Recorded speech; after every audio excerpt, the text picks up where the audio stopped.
सरपंच आहे आणि आताचे सरपंच पार्वतीबाई सिद्धो कानडे यांनी जो निधी शंकर बाबा बौद्धिक सेवाभावी संस्थेवर टाकला तो निधी बोगस पद्धतीने टाकला असं माझं म्हणणं आहे.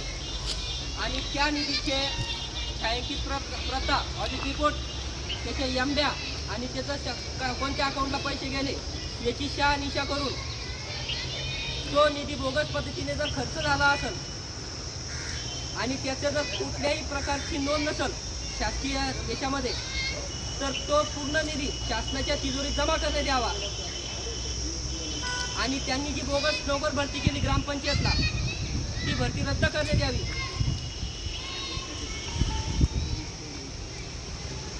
आणि शाळेमध्ये गावामध्ये 8वी पर्यंत शाळा आहे आमच्या जिल्हा परिषद, तर यांनी विना परवानगी घेता जिल्हा परिषदची इमारत पाडून त्या ठिकाणी ग्रामपंचायत कार्यालय उभारलं आणि त्या कार्यालय गावामध्ये अक्षरशः जिल्हा परिषदच्या मुलाला वर्ग 8वी पर्यंत शाळा आहे आणि खोल्या तिथं 5.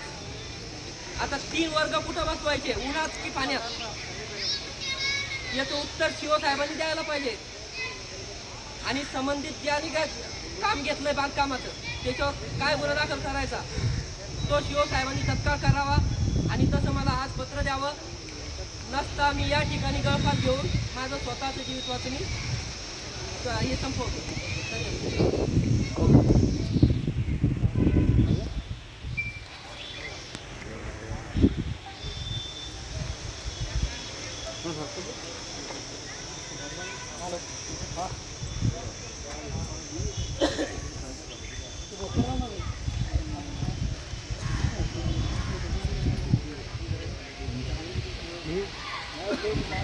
मग येणं ते सांगा काय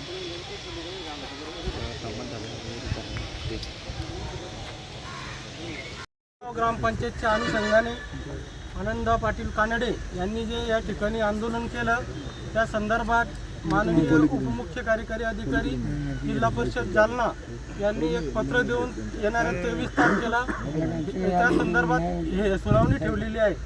आणि मी सुद्धा इथून त्यांना पत्र दिलं की येणाऱ्या या 23 तारखेपर्यंत त्यांच्या तक्रारीच्या अनुषंगानं जे जे मुद्दे आहे ते सर्व मी माझ्या परीने सर्वतोपरी निकाली लावेल आणि जे दोषी आहे त्यांच्यावर निश्चित कारवाई करील एवढ्या प्रसंगी सांगतो. कारवाई करतो तर आम्ही 10 दिवसाच्या नंतर साबळे साहेबांकडे येऊ आणि त्यांनी काय त्याच्यावरती प्रतिक्रिया केल्या तर ते आम्ही नंतर विचारू.